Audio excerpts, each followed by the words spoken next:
welcome to the Rolf and Zepp Show. This is our first episode directly from the Metaverse. Rolf and I, we're going to nerd around topics like alternate realities, technologies, and go deep with our guests. And Maybe.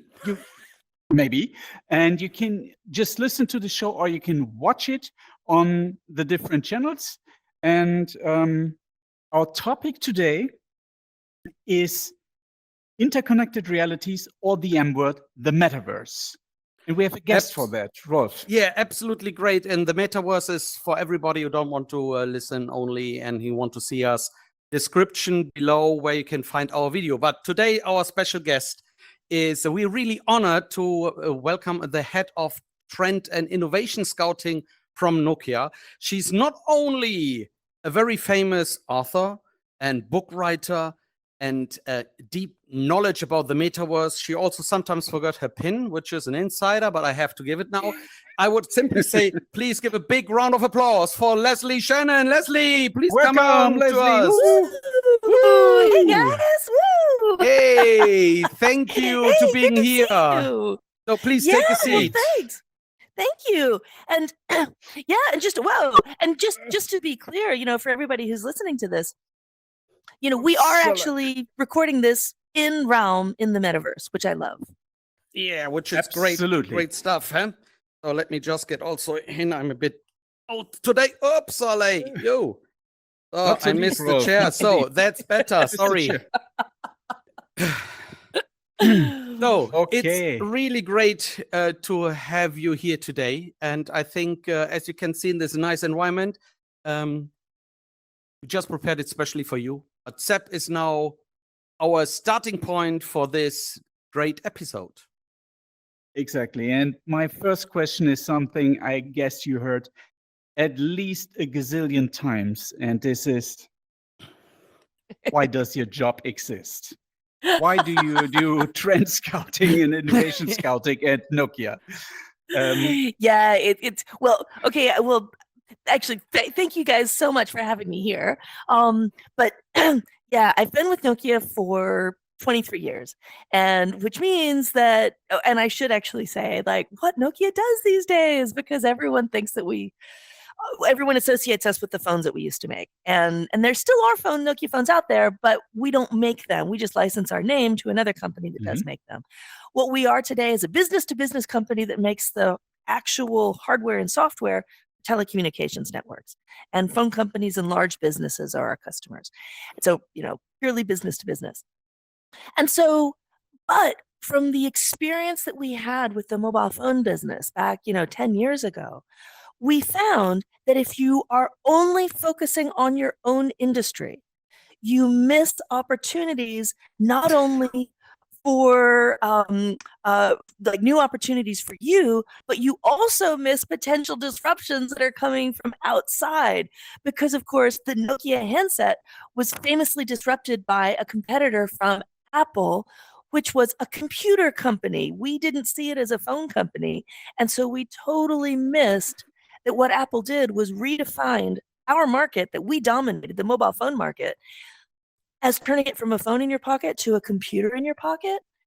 And, and we lost after that. So it's extraordinarily important to pay attention to companies from outside your own industry and learn from what they're doing, both in terms of opportunities and, as I said, to make sure that you don't get disrupted. So that's why my job exists. That's amazing. So basically, your job was founded based on a big failure. And it's not like you ignore your failure, you try to learn from it. Okay. Exactly. Yeah. And when I created this job, I created it for myself back in 2016, and it was first totally fear-based because of the experience with the handset failure, and it was like, oh my God, what's gonna come? What's gonna eat our lunch next?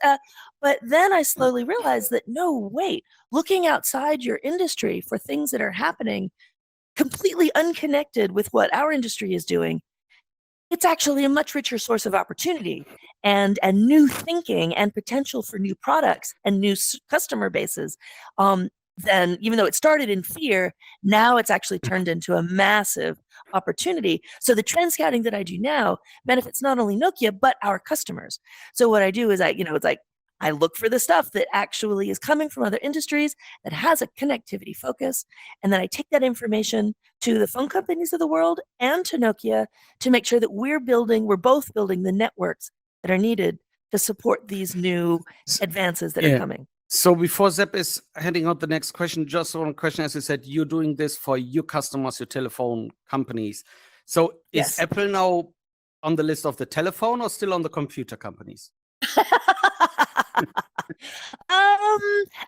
Actually, yeah, they're pretty much on the list of, for us, the devices that we need to support. Yeah, because it's not just phones anymore, right? It's all kinds of things. It's Internet of Things. It's so we really kind of have, when we think about our world, there's the devices over here, there's the network over here, and then there's the cloud and the kind of the internet over here. So there's really three separate parts. And our job is to make sure that the network is running, to make sure that the cloud and the devices are connected and are working as well as possible. And the network has a lot more to do with that than I think most people realize. Great. Okay. This is great. So my question is, because we're based in Germany, and I think German fear is a known word. Would you suggest that every organization should have a position as yours in their company, just to be open-minded and find resources and find the next disruption for their own business? Yes, absolutely. Especially anybody in a technical area. I mean, connectivity is a little bit unique in that what we do touches almost every industry. But even, regardless of who you are, there are new things that are coming up that can change the way that your business functions. And actually I want to give a quick plug for, the metaverse and augmented reality and virtual reality. The benefits that we're seeing from these technologies apply to almost every industry imaginable. And if you're listening to this podcast, you probably already know this. But for all the people out there who don't know this, we actually just did a study. Nokia got together with EY, and we studied the metaverse in terms of business.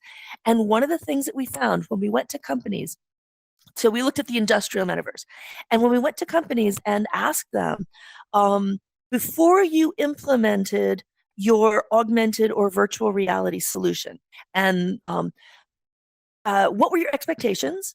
And then how did your metaverse implementation, whether augmented or virtual reality, how did this meet the expectations that you had? And what we found is that across all industries and all implementations, that the results exceeded the expectations every single time. So, for example, a company that starts using virtual reality for meetings or for training, like we've got here right now with us at Realm, the expectations, the results, the ability to reduce travel costs, all these things exceeded expectations, exceeded the business goals. And I have never seen another technology that has always done better than people thought it would when you actually implemented it in companies. Is this report this is amazing. Public? Is this report public? Yes, it was actually, if you Google Nokia EY, Ernst & Young, Nokia EY Metaverse report, that'll probably bring it up. We Came out just a definitely couple will weeks link ago. it. We definitely will link it in our podcast absolutely. notes, so that the people can read it and study it, because it's great to hear that it's over exceeding the expectation, which is something that people need to understand. That's really exactly. great. And I cannot emphasize enough, in every single industry and every single type of implementation. I mean, it's just completely mind-blowing. Yeah. And basically what you're saying is that as every company is now turning somehow into a software company, or every business is turning into a software company, so it's super important to have a role like yours, and also to be super open-minded about the AR, VR segment, because there's a lot of potential for any company and enterprise Absolutely. out And there. for measurable business gains, the areas where we see mostly the most gains are productivity, efficiency, and reduction of cost, particularly of travel cost. And this Obviously. is something that can apply to absolutely everybody. But your point, which I think is a really excellent one in asking these questions, is that companies really should be paying attention to this. One of the questions that I get most often when I'm talking about, metaverse related topics is, how can I make this happen at my company? And one of the things that I see, because we're still in early technology days, the companies that have been able to do this, it has been because there is one single person who has the vision and the power within the company to make it happen. So right now, it's still very personality driven. If you don't have that person with the vision and the power and the access to money, it's not happening. But in the cases where they do have that, as I'm saying, the results always exceed the company's expectations. So if you want to, impress your management, go out there, Just be the advocate. Do it. Be the advocate for an AR or VR implementation within your company. Of course, one that serves your own business goals. And you're going to look like a rock star in about 6 months to a year, honestly. So don't only look at the obstacles, look at the opportunities, try it. And Rod, can you give me the book over there? Of course. Because there is a very lovely book, just making it a bit larger for the people who just listening to the podcast. Now you would see, if you join us on our video channel, that you see the large book that Leslie wrote. Yeah. Okay. This is so exciting. Leslie wrote this book, and it's called Interconnected Realities, and I think it's available on Amazon and all the platforms now. And my question now is, Leslie, why the book now? What did you? Okay, so drive you to the book, and what said Nokia about leaving you to write that book? Well, the time is right, and the work that I do in the research that I do, and then the speaking with our customers and everything, that's all great, but the time has come to actually reach an audience that's not hanging around in the AR, VR sections of LinkedIn, for example, and to really start getting the messages about how this is a really cool, beneficial technology for everybody, not just geekheads. And so you need to use a format that is actually going to be accessible to more people. And one of the conversations that I had with the publisher, the reason the title is Interconnected Realities rather than something like, I don't know, Introduction to the Metaverse, the publisher very specifically said, we cannot have the word metaverse in the title, because if the word metaverse is in the title, that will scare away normal people. And so people who are not in technology. So therefore, Interconnected Realities, and that title does actually genuinely reflect the way that I see the metaverse. And so we put the word metaverse in the subtext, or subtitle rather. How the metaverse will transform our relationship with technology forever. Yeah. So, but the message is, this is for everybody. It's not just for those of us who hang out in Silicon Valley. But I found, as I read the book, I found one message that I really need to ask you. Did you really need the help of an iPad to build an IKEA table? Yeah. You don't need to answer that. But that's a true story. That's a true story. This was, way back when the iPad first came out. Yeah, we bought an IKEA table that didn't have any instructions with it, and it was a complicated table. That's all I'm gonna say. Yeah. So it has not only a plate and 4 legs; it had 5 or 6 legs, right? I guess so. And it was very complicated. Another 10 missing screws or something. Okay. Yeah, the legs went on in a kind of non-intuitive way. I'll just say that. And Leslie, because we know that you have some kind of relationship with quiz games and so on. Yeah. Rolf just wanted to test your knowledge about your book a little bit. Yeah, exactly. Therefore, Because he provided the a little Jeopardy unlimited session. the unlimited information of the World Wide Web mentioned that you were a 5 times Jeopardy winner in 90. No, you're not so old. No, so I don't say the year, but it says at least you were you know Jeopardy and you are very good in it. So I tried to make a bit of questionnaires for you. So, and as you know, we start from the very easy peasy question, and I make it a bit larger. So Mark Zuckerberg tried on an Oculus Rift headset while he was looking for the next big thing. Yes. How did Mark Zuckerberg end up in VR? Very close. I would say what happened in 2014, because this was the year when he did this. So at least we put this behind. So but very close, very close. Let's go with the next one, the 400 question. So, Snow Crash and Ready Player One. Oh, what are the two of the most influential books that described a metaverse kind of experience? Ding, ding, ding, ding, ding, ding, ding. Except we need to have an alarm or something when somebody made the question right. That was I don't impressive. So it seems you really know your book. So let's go to the 600 question. Very impressive for me.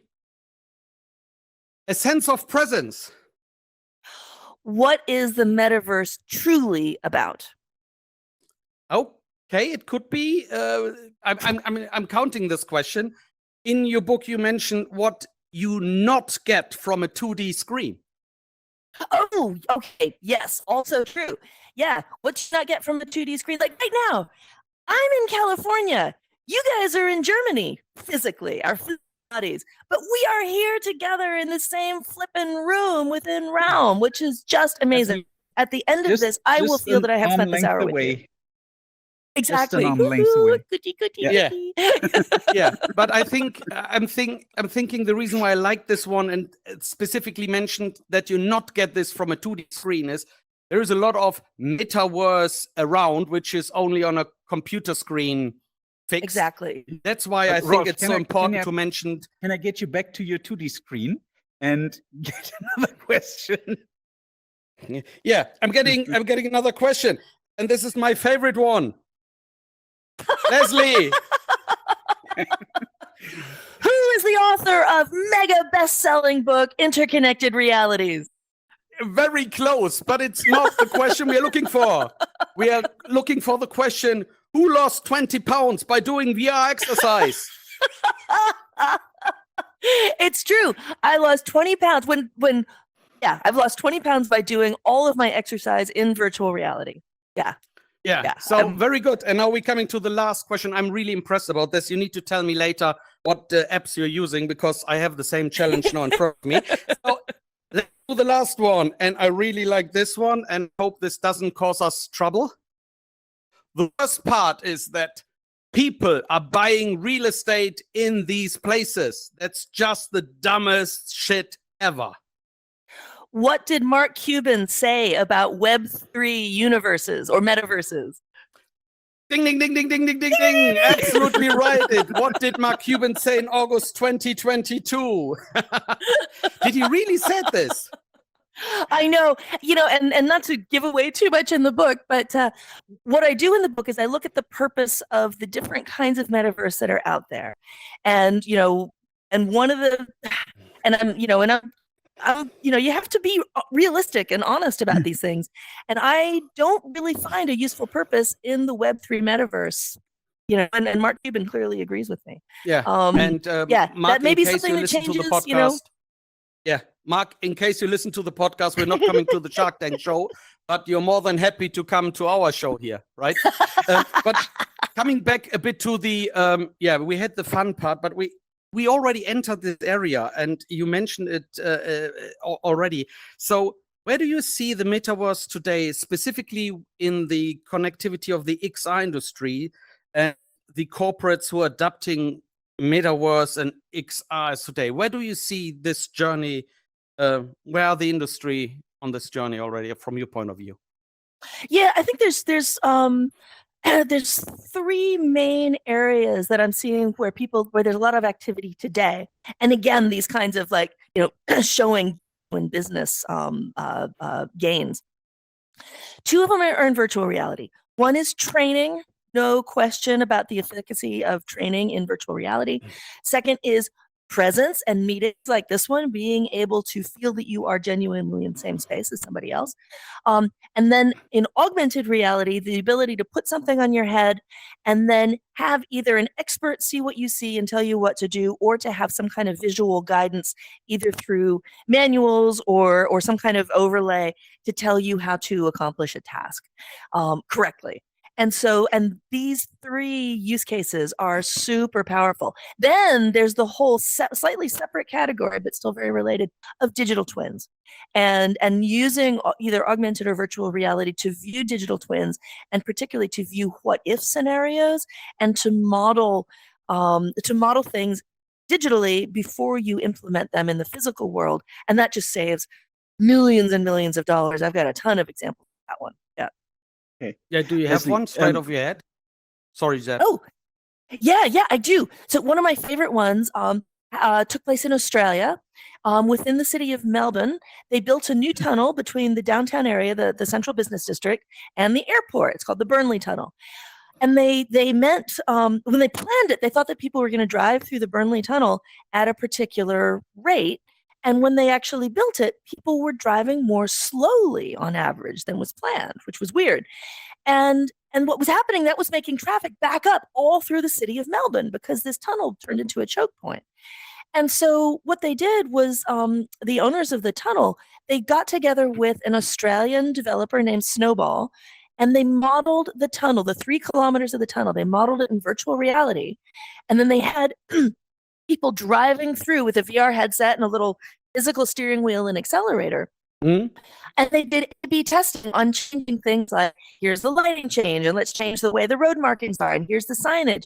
And so they were able to model in virtual reality and figure out what would make people drive at an appropriate speed, so faster but not too fast. And by doing that in VR, and then they were able to find the right combination, they implemented it in the physical world, and it worked. Because it turns out that what people do in VR is actually a very close approximation of what they will do in the physical world. And so they were able to understand the problem in the tunnel and fix it with a very low spend, compared to just guessing, spending several tens of millions of dollars to change all the painting and all the lighting and all that kind of stuff, and then realizing what they were guessing was wrong. So with VR, they were able to do the what if, let's experiment, let's find the answer digitally, and then enact it physically. Okay. I wanted to go a little bit deeper on Rob's first question. I think you're talking to a lot of companies who are interested in these kind of technologies, and also you're talking to many companies who are developing these kind of technologies.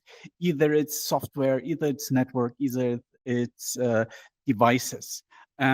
And I think, or my understanding of what you really get to know is that it's just a little small bubble that you really see. And maybe you can give us a glimpse on what actually is happening around the globe, around the big topic metaverse on the development side. Oh, there is so much going on. And for example, I was just at AWE, which is the Augmented World Expo, which happens in California and various places around the world, but in California at the end of May every year. And last year, there were 225 exhibitors. This year, there were 300 exhibitors. And next year, they're going to have to move to a bigger venue because there's so many new players coming into this space. And it's hardware developers, it's software developers, it's people like us, the infrastructure people. And actually, since I just said the word infrastructure, this is actually a really important point. If we look at the development of the internet, the first commercial hardware that let an internet type of experience happen came out in 1977. That's when, the first Apple computer came out, one of the first Commodores came out. But then, things like TCP/IP weren't developed until 1983. The ability to do a transfer of a file from one computer to another, that was 6 years later. Then 1991, you get the World Wide Web. And then later in the 90s, you start getting Google. And then, and by 2007, you've got the iPhone, which enables the mobile internet in a way that really takes it global. That's a 30-year development period for the internet, right? 1977 to 2007. The first 20 years were really infrastructure years. And if you think about the metaverse, the first serious commercial hardware to be possible for the metaverse is really the Oculus Rift, which only came out in 2016. We're still in the first decade. We are honestly still in the infrastructure building phase if you of really this count technology. the Oculus Rift as the first device, if you're not going a little bit later to the the first mobile commercially VR. successful one. Yeah, the first one that ended up in a lot of people's genuine consumer homes, right? That's kind of the measure. But this is still an infrastructure time. So in a way, when Mark Zuckerberg changed the name of his company to Meta and shone a spotlight on this industry, that was good for us, but it was also a little bit bad because it's so early. And there's still a lot of infrastructure stuff that needs to be happening. And what I'm seeing that is really exciting is that in this development world, all these companies out there, there's more and more companies that are entering into that necessary infrastructure space. And then as that infrastructure grows, that's when we're actually going to see the flourishing of this. But this is gonna be something that happens over the next decade. So, so if the metaverse is not where you think it should be yet, don't worry. Time and the work of a lot of very intelligent, driven people like the two of you is going to change that. Yeah, absolutely. I think people forget the time. We get so used, the time is everything goes quicker. But I still remember, I'm always say the current device is a bit like the first smartphone, where you had to reboot it every day to get it working properly. And the same was with computers in the past. You had to reboot them every day. In today's time, you can leave. I reboot my PC maybe once a month, and it's always on. We really forgot. We really forgot how long it took till we reached the state. So that's absolutely great. So we talked now a lot of the metaverse, and we don't want to spoil too much of the book. But what is, from your point of view, what is the metaverse for you? We already had some ideas, but how would you describe the metaverse? What is the metaverse for you, Leslie? I think the shortest way to say it is it's the union of the digital and the physical. And so right now we're using a digital means to put ourselves in the same room, even though we are physically separated. And so a longer way to say what the metaverse truly is it's a way to unite things that are not physically present with each other, whether it's people or information or locations. And it doesn't have to be fully immersive. I mean, I love the fully immersive, like the world we're in here, right here in Realm. Love it. But in terms of all the time, every day, augmented reality is also going to play a very large part of the metaverse. So, and the development of the augmented reality headsets, which is going to be happening, or is happening now, but it'll be further developing over the next decade. For me, the ultimate goal of the metaverse is to be able to unite myself with information as I'm moving through my physical space. So, a very simple example would be, I'm wearing my augmented reality headset and I'm walking down the street and there's a beautiful flower and I'm like, oh, I wonder what that is.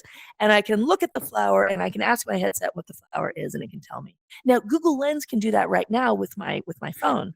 I have to take out my phone. I have to get to Google Lens. I have to take a picture. I have to it's fiddly and it takes some time, as opposed to having this context aware thing and just me looking at it and saying, hey, glasses, what kind of flower is that? And the ability to bring information into your own environment just instantly, I think is going to be incredibly transformative. Yeah. And the flower also could have been a digital one that you could carry back home at the same time. Absolutely. This is just going to open up all kinds of possibilities for everything. Yes. And I think actually though, There's this a little question that let me say, this is always split some kind of, or always the attitudes or the ideas of what's good and what's not.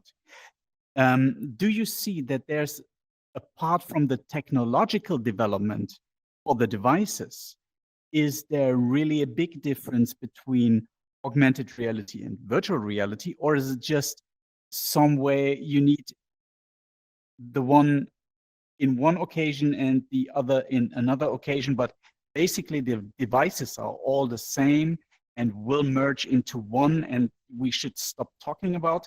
Is it VR or AR, or what's your opinion about that? Well, I don't know if this is a good metaphor, but I think there's a time and a place for a fully immersive experience, like this right now, in this meeting right now. Here we are in this fun space with this Jeopardy board and everything. This is great. I feel like I'm in the same room with you. But then there's other times where you do need to be in your physical world. You can't be in an immersive world all the time. And for me, being in an immersive world, a fully immersive world with a VR headset, it's like going to a movie theater. It's a wonderful experience, and you completely lose yourself in what you're seeing, but you can't live your life in the movie theater. You have to go out and feel the sunshine on your skin and talk to your family. Absolutely. But that doesn't mean that the movie theater is something that you never do. No, it's something that you do every now and then, and it's a rich, meaningful experience when you do it. Oh, I have one question that gets you right into the mom story topic. Would your kids agree with you that you need to go out into the sun, or would they challenge you and say, no, we're way more comfortable in spending our lives in Fortnite or wherever they are? Yeah. Okay. This is the generational difference.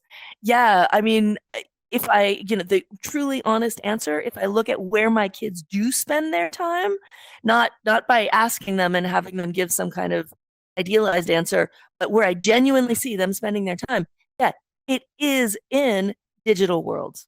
And so not necessarily immersive digital worlds, but they're spending their time in gaming worlds. And those are two-dimensional screen metaverses where, they're an avatar, they're interacting with other people who are avatars. And even in the games where they don't, in Fortnite, you can, interact with other people, but your avatars interact. But my kids will run Discord at the same time and talk to their friends over Discord while they're together in Fortnite, to really create that sense of presence, even when the application itself doesn't give you that full physical and voice experience together. The kids are cobbling it together. So they're creating their own metaverses. Bottom line, AR is for the old people and VR. Just joking. I think it's a good one that you at least take the threat away from the people of you have to live 24/7 with a VR headset or a headset on your head. You clearly said right now, no. If the device is lovely, that you wear it like a pair of glasses to get some information of your surroundings, maybe this is still some years away. And that comes some years away, right? Yeah. And no, I think you just said a really important thing, because unfortunately, some of the way that the talk about the metaverse has been is that you would be living in a digital world 100% of the time. And that's incredibly threatening to people. They're like, no, I don't want to do that. And of course not. Nobody wants to do that. And that's not the point. That's what the metaverse, it's a movie theater. You go to it every now and then and you have a great time there. Yeah. So do you have some tips for the audience about the metaverse, what they should do and what they definitely should not do? So simply from your experience for the industry. Okay, 100%. It is super important to experience these technologies directly yourself. Now, of course, if you're listening to this podcast, you probably already are, but it's not just, oh, I tried on VR once and it was kind of interesting. It's, get in there, try different headsets, try different software experiences, try the augmented reality things that are out there for enterprise right now. Because here's the thing. These are tools. These are tools. You don't know, particularly if you're with a company and you're looking for a solution to a problem in your company, you don't know what's out there until you encounter it. And you need to encounter the whole range of stuff that's out there. So going to a metaverse conference, particularly one that has an expo floor, and walking the floor and physically trying these things on, getting that digital experience, joining as many different kind of platforms as possible. Yes, that is only then will you truly understand the full range of stuff that's out there and the possibilities and the solutions that may be there for your company that you may not have any idea about. And I always love the question if you get asked about for AR, VR, and I always point to the little part of the word, and it's called realities. And you can basically do everything that you can do in your physical reality, also in a virtual. Sometimes better, sometimes not that good. Like in reality, but it's a reality. Find your own use cases. You can get inspired, but nobody will present you a flower bunch of use cases that is especially for you. Except of training, maybe. Right, and one of the there was an observation that was made by somebody who's with a VR company, and he said that look, yeah, sorry, that sounded like, oh man, I need to check if there is an NDA in place. How do I get around of this information without telling? It's Bob from the company XYZ, right? Okay. My point is that this wasn't original to me, but I love it. He said that you really don't find the true value use cases until you get the experts from an industry interacting with the new technology, because it's the experts who truly understand what the problems are that have not yet been solved. And it's only when they actually get their hands on a technology, not just reading about it, but truly using it and experimenting with it, that's when they get the aha moment. There's this long-term problem that this thing could solve. And so, but one of the problems is that experts in the industry, they tend to be older, they tend to be a little bit more set in their ways. And so you have to make an effort to truly get the experts together with that technology. And so, so for if you're listening to this and you want to bring something like this to your company, what I really recommend is getting some of your experts together and having a metaverse session, come into Realm, experiment with this, come into, get together with an augmented reality headset developer, have them show you what's possible. Only when you get the experts, the users, the people who know the problems that need to be solved, get them together with the technology, and that's when you're going to discover the power use cases. Great. I think there's nothing to it. I really like it because you mentioned very clear what they should do, which directly say, if you don't do this, these are the don't do's. So therefore, I really like it. Yeah, and so again, thinking specifically about bringing these technologies to a company, don't just give a headset to an executive and say, here, take this on and try it. No. The first experiences especially need to be curated. They need to be guided. They need to help people understand and feel comfortable with this and not threatened by it, so they can see the opportunities rather than just going, oh, this is really hard. Like you mentioned earlier that I forgot my PIN before we were coming into Ralph. I didn't say anything. You bring this up now. Yeah, so there was a little bump getting in here, but I had you guys to help me. If I were somebody completely new to this, and I put on my thing and I see a pin, I'm like, oh geez, pin, I don't know. If you make it, unless somebody's holding your hand the very first time, it might seem too difficult. Yeah, and always. When it's not, it's always easy. I'm holding your hand. No worry, I don't let you know.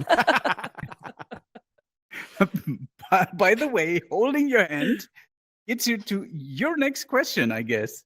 And no, I think I'm done. It's back to you. You are now Okay. the now. Okay, As I we said know. at the beginning, Yeah, beginning, we had some nerdy questions. Now the nerdy questions are coming. Okay, Oh, now the nerdy questions. There we go. Bring it. Bring it. Yeah, now the nerdy questions. Okay.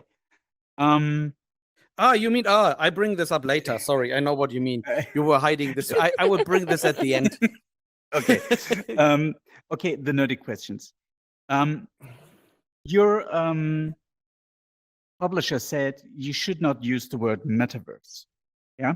And now, as Apple entered the XR segment or market, we have a new buzzword around the corner, which is basically an old word, but old, I yes. think it's The same like just Metaverse. came It's up. also old. Yeah. It's also old, yeah. But metaverse is now the word of the devil, the M word, and now we have spatial computing, and The S word. I'm assuming that everyone is telling what they're magically doing for spatial computing, but because I hate those buzzwords, could you describe what the difference between spatial computing and metaverse originally is? Well, to be honest, there isn't a difference in my view. I mean, spatial computing is genuinely the term that I used to use because it's a clear term.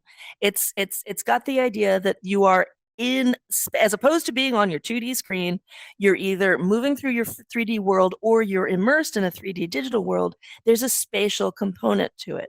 And whether you're talking about presence or information searching or anything, it's taking that and making it spatial. And for me, the metaverse is really the same thing. But I think, unfortunately, the term metaverse got tangled up with the company Meta. And so a lot of people, particularly those who are not active in this industry, when they hear the word metaverse, they equate it directly with the company Meta.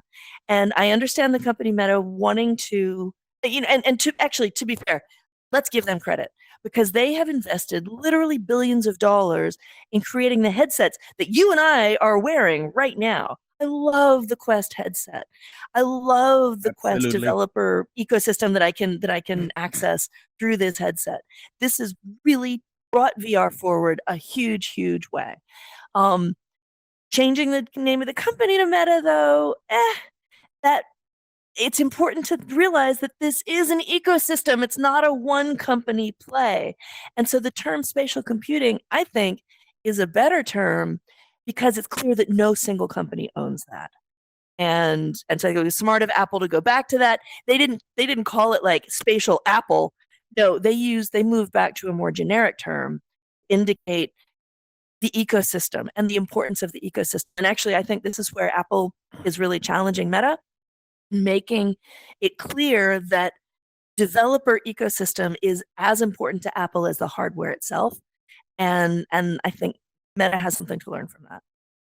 Okay, this is quite interesting because in my presence, spatial computing was always related more to the AR segment and very related to scene understanding and to things like object recognition and all that kind of stuff. So I guess because we have very different understandings of the word, this buzzword will always go ahead and people make again anything out of it. At least Right. it will not be metaverse anymore. But it will be similar to the metaverse. If you ask 10 people about what is their understanding of the metaverse, you get 11 answers. So I think spatial computing will be the next buzzword where you ask 10 people and get 11, or maybe you get not 11, but maybe you get 8 different answers.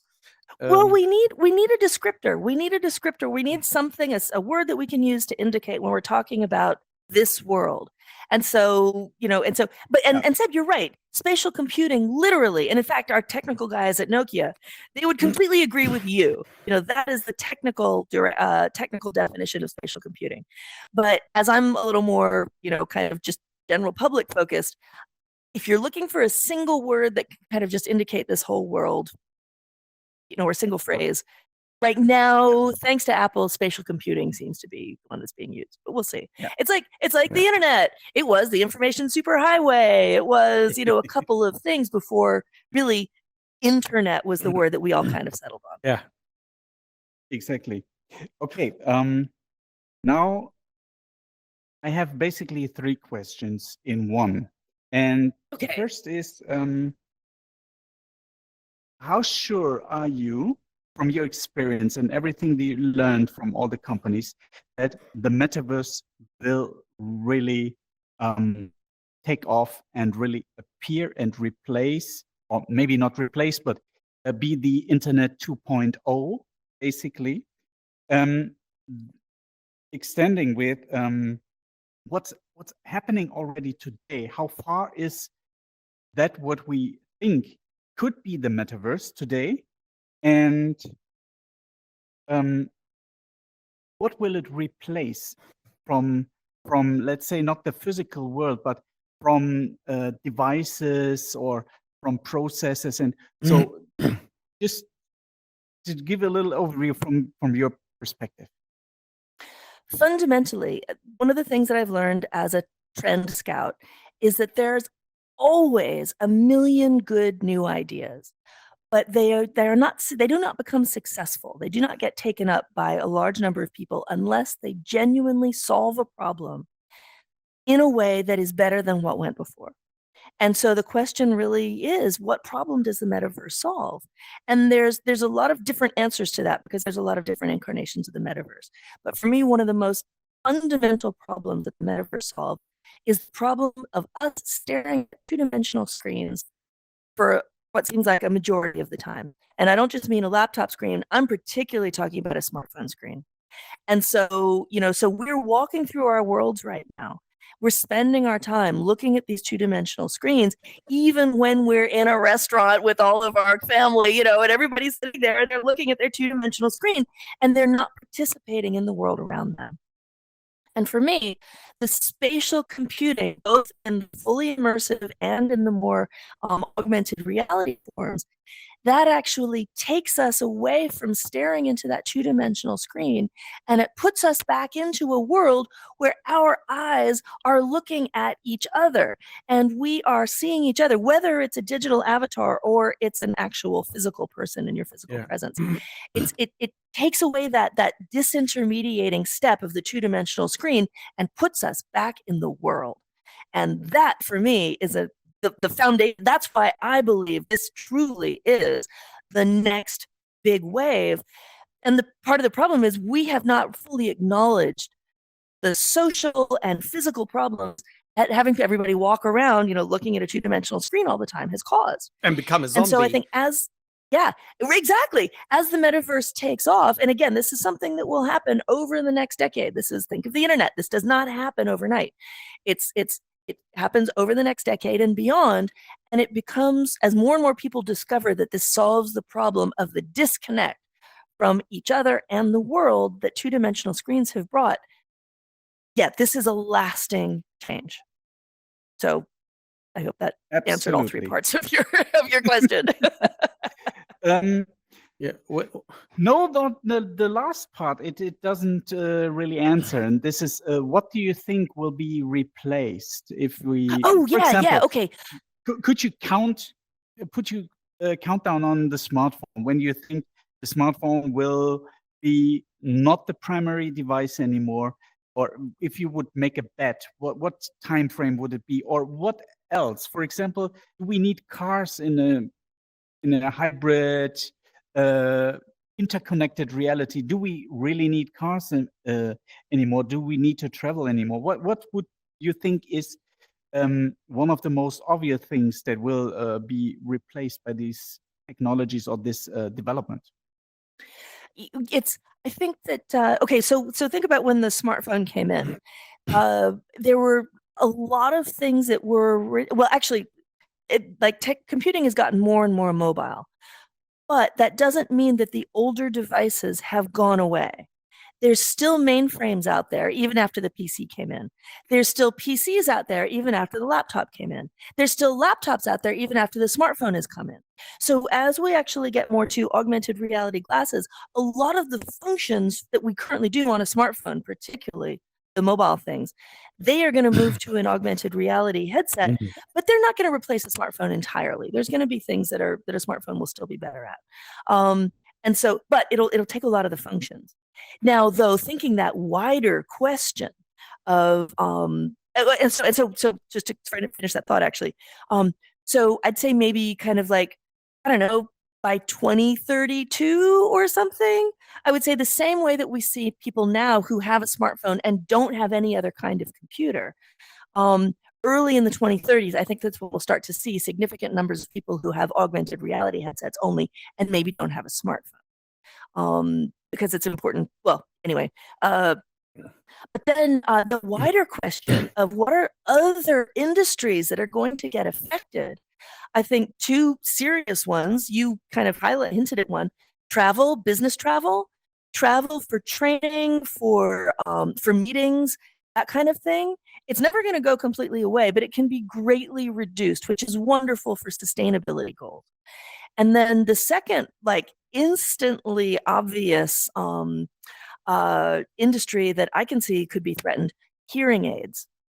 Because if you've got augmented reality glasses that they have a piece near your ear and they have computing power and they have a visual component, being able to do speech to text subtitles for the real world around you, that in many ways can actually be better than today's hearing aid. Yes. Okay, so, but just to make sure it's hearing aid, it's not like the kids don't need to learn a second language in school because the process power is so good that they don't need to. That's actually another risk. That's another risk. I mean, I just want to make sure the kids who are listening to this podcast will not think like, oh, Leslie said in 10 years, I don't need to learn second language at school anymore. Well, it's always important to learn other languages because languages encode within them different ways of thinking. And so, you know, which is a whole other philosophical kind of thing. But the ability to go someplace where you're not going to learn the language ever. You know, if I go and visit Japan, honestly, I am not going to ever be fluent in Japanese. I hate to say it, but I'm not. And so to be able to function well in Japan, it'd be great to have glasses that could help me translate what I'm seeing and what I'm hearing around me. And that doesn't, but you're Absolutely. not getting, it's not ever going to substitute actually studying another language. So, Yeah. Okay, then let me come to my final question, and this is a little bit about the insights of Nokia. What is Nokia actually doing to make the metaverse come through? Obviously, it's creating connections and so on, but there must be something deeper, something more under the hood that you maybe can disclose.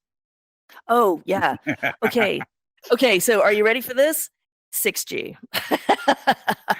Because one of the things that we're seeing, one of the things that we're seeing is that the current connectivity, if we're thinking about particularly augmented reality headsets, the only way that they're going to work and be in kind of an eyeglasses form factor as opposed to a big heavy goggles form factor is if the computing comes off of the headset and moves somewhere else. And the interim place for that to go is the smartphone. But a smartphone's computing is not big enough, especially if you're talking about generative AI, which we haven't even mentioned yet. And so the computing is necessarily going to have to long-term go into the network. And so, but that means if I'm going to get the kind of results where I can, you know, get the analysis of what I'm seeing or what I'm querying and get some kind of meaningful digital representation in my glasses quickly enough, you're going to have excellent bandwidth and excellent, for example, like three-dimensional scanning capabilities with your glasses that you send into the network. You're going to need excellent bandwidth and excellent latency that exceeds what's capable today. And so we at Nokia are working with a lot of other companies, but we're one of the leaders in setting the 6G standard for telecommunications. And I can tell you that we are looking very specifically at what the demands of future augmented reality and future metaverse applications will be. so that they can be supported by mobile technology. And so 6G is probably, it's not going to be here till 2030, but we can see now where 5G has gaps, and that's what we're working on with 6G. Yeah. Please make sure from Nokia side and support that the companies don't think just to charge 6G and change the name and not the infrastructure, which in some places we have the feeling it happened with 5G. It's like your monthly contract increase, but you still be in areas where you have no network at all, but at least it says 5G on your mobile phone. So really looking forward to the time I'm so glad you say that. I hate when they do that. Yeah. Sorry, Seb. Okay.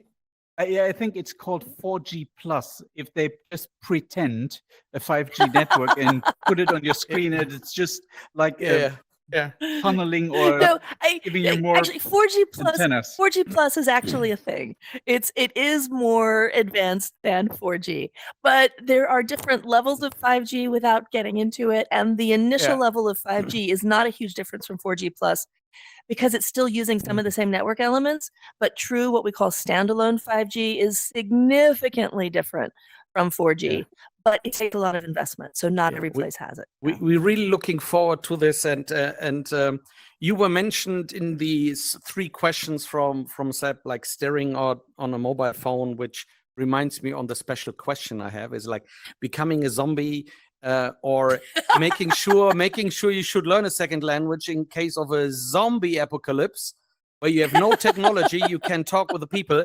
But seriously, one last thing, which is a small hint on your great book. Is it really true that in case of a zombie apocalypse, we cannot rely on you, that you help us fighting the way through because you cannot reload your gun quick enough? Is this really true?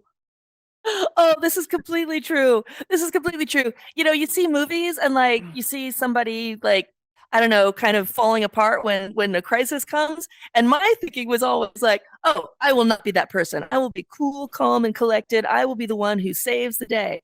Until I started playing Half-Life Alyx in VR. And in that one, you've got these horrible zombie kind of things coming at you, and you have to reload your gun. I found myself so freaked out that I was shaking so hard I could not reload my gun in time, and I would just keep dying. And so I had to stop playing the game. And so, because like it's like, oh, I am useless in a crisis. Wow. So that means, Leslie, you go at first, that in case Sepp and I have a chance, if the zombie is eating you, that we have a chance to reload the gun. It's unless I use VR to practice and I do it again and again and again and again and again, and I get over my fear, and then I become an absolute rock star and I kill all the zombies. And that's actually the true value of VR. Yeah, maybe Half-Life Alyx is not a game. It's a training from the future. No, just kidding. Kidding aside. You heard it here first, folks. I think if you don't have any magic questions from your side, I would like to wrap up this session, Leslie. It was absolutely great. I could. Yeah, but you could. I could. I have one. Come on, the last question. Last question. Yeah. One last thing, Seb. Yeah, you said it will be necessary to get all the computing power into the network instead of having it on device. Yes, we're Germans and we are really drilled to think about privacy and so on. Yes. And why do you think it's better to have the stuff on the network instead of the device? But because form factors will shrink and so on. Right. Well, it's if you're going to have an eyeglasses form factor that Joe average is going to wear and Jane average, you need to have a long battery life, and the computing power, just computing power on the headset, that makes a heavy battery necessary. So you need to have the lightest possible compute on the device, not only for the battery life, but also for heat generation. You need to have the least possible happening on your head. Also, frankly, in terms of, the device on your head, doing something mechanical right next to your brain or whatever, minimize that. Absolutely minimize that. So put the heavy computing, the heavy thinking somewhere else. And so that's for both for comfort and for health and for long-term, actual usability. Yeah. Okay. Yeah. And so, right. But you did mention the really key privacy. Now, and security. One of the really important things is that it's good that the social networks have had the kind of the crises that they've had and made the mistakes that they've made before this, because everyone sees the problems that come with violating people's privacy. And as we enter into this new technology, all of the companies playing in it, including the ones that made some of the mistakes in the social media era, they are aware that there's enough competition that if they put a single foot wrong, then everybody's going to go elsewhere. And so I want to give actually a shout out to HTC right here. One of the conscious decisions that HTC has made in terms of headset development is like their new headset, the Elite XR. It has no native user-facing cameras. Like I'm wearing an Oculus Quest Pro right now, which has got 6 million cameras pointed at my face. HTC has made the conscious choice to not have their headsets have that capability. If I want to add them later, I can, but they're defaulting to total privacy for the actual user. And that gives people a choice. And so we'll see. It'll be very interesting to see, what it is that people actually go for in the end. Yeah. Great. I think that was absolutely great. Yeah. So again, thank you, Leslie, for being here. Simply wrapping up a bit, what we learned today. We learned very important thing for everybody is do it, test it, get your experience, and don't say no without having the headset on. I think this is a very clear message. We should try it. The second thing we learned, we are at the beginning, still at the beginning, but it will come, which was also a very clear message from you. Otherwise, Nokia would not develop 6G in a specific direction if you're not believing it. Yeah. And I think as Sepp also highlighted with his phrase of Apple with spatial computing, it's already existing for a long time, same like Metaverse phrases. So, but it's coming now, so it will go this way. We learned that you know your book. You got most of the questions absolutely right. We can really recommend everybody to get the book, read it. I'm personally still looking forward to get a Audible version, to be honest. A physical copy, yeah. But no, I need an Audible version because I'm not a big fan of reading. I'm more a big fan of listening. But anyhow, for today's session, we did the hard task, yeah. So I was quite happy that I learned it at school. So again, thank you very much for your time. It was a great honor to have you here, and thank you for joining us. And I would say we wave to the people that watch the video. Bye-bye. And thank you for the audience on the podcast. And make sure you be prepared for the zombie apocalypse. And make sure you follow us for the next episode, which we will bring in the apocalypse. Yeah. Yeah. And we will bring out a new episode shortly. So stay with us, stay tuned. It will be as interesting like we had with Leslie. So thank you and have a good day.